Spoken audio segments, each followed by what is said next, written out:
Online வர்த்தகத்தில் விதிகளை மீறி நியாயமற்ற முறையில் நடந்து கொள்ளும் நிறுவனங்கள் மீது நுகர்வோர் பாதுகாப்பு ஆணையம் மூலம் கடும் நடவடிக்கை எடுக்கப்பட்டு வருவதாக மத்திய நுகர்வோர் நலத்துறை அமைச்சர் பிரகலாத் ஜோஷி கூறியுள்ளார்.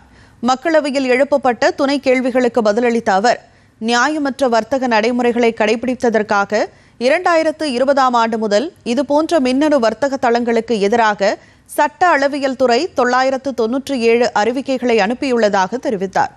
மத்திய நுகர்வோர் பாதுகாப்பு ஆணையத்தின் நடவடிக்கையை தொடர்ந்து பல மின்னணு வர்த்தக நிறுவனங்கள் தங்கள் குறைதீர்க்கும் வழிமுறைகளை வலுப்படுத்தியுள்ளதாகவும் அமைச்சர் மேலும் கூறினார்.